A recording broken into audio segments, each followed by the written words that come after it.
Most people think that aging is just something that happens to them, like it's random, like it's genetic, like once the clock starts, there's nothing that you can do. Obviously, there's a little bit of truth to that, but that's not entirely true. Because when you actually zoom out, we know that aging follows patterns. And one of the strongest patterns that we see isn't just happening in the brain. It's happening inside your muscles. And if you don't understand that early enough, you don't just lose strength, but you lose options.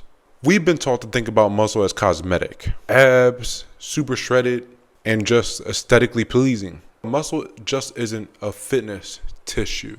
Muscle is actually a regulatory organ.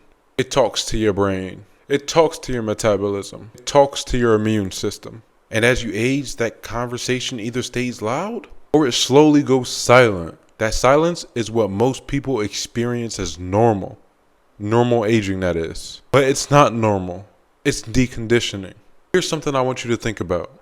You have two people who are chronologically the same age. One stays sharp, one stays independent. One stays physically capable and mentally resilient. And then you have the other person who is frail, always fatigued, always sick, struggling cognitively. Same age, different trajectories. So what explains that gap? It's not years lived, it's physiological reserve. Reserve is essentially your buffer. It's the difference between stress and collapse, illness and recovery, aging and decline. Muscle is one of the largest contributors to that buffer. Not just because muscles lift things, but because muscle signals.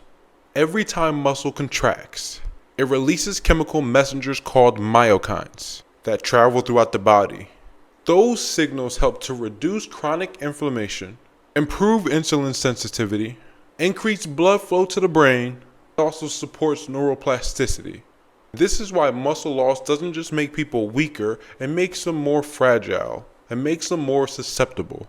And I'm not really sure if you guys have actually heard about this, but there is something to grip strength. I know this is random and it throws you for a loop, but there's something about grip strength. Not really because gripping matters in everyday life, because grip strength helps quietly predict cognitive decline, hospital outcomes, and mortality risk.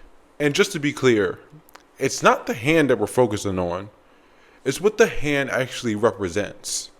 Grip strength can be used as a system-wide proxy to health. When muscle drops, the rest of your system pays the price. Here's where this becomes real. Frailty isn't just about falling. Frailty is about what happens when stress shows up. And it will. An infection, a hospitalization, a major life disruption. People who maintain muscle and maintain that reserved, they might bend, but they won't break. People without that muscle reserve, then you guess what happens next.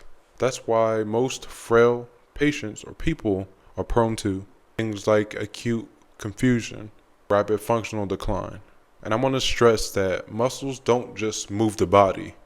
It helps to protect the brain under stress. Let's talk about energy for a second. The brain is metabolically expensive. It needs a stable fuel supply.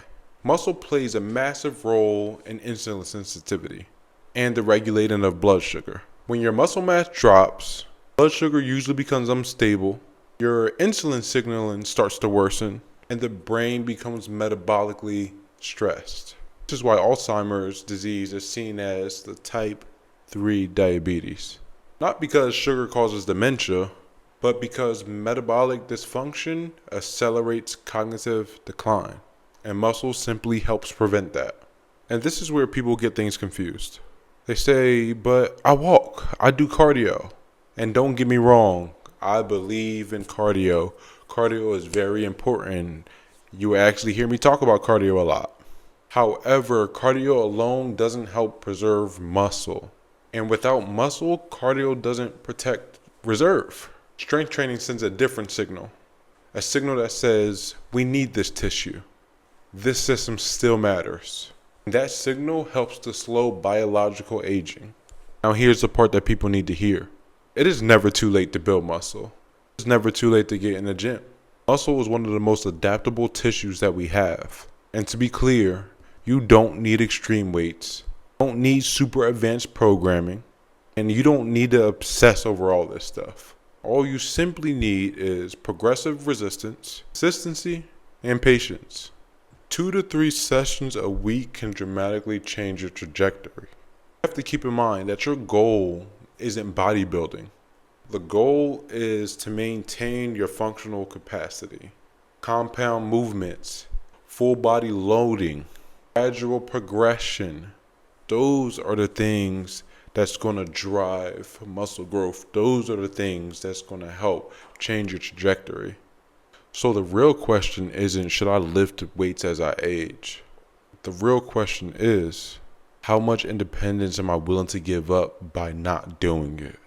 Because essentially, muscle isn't optional. It isn't a luxury. Muscle is one of the strongest levers we have to protect the brain and the body. The earlier you start to pull that lever, the longer it'll work for you. I really hope that you enjoyed that video. I hope that you come back for more. Don't forget to like and subscribe. See you in the next video.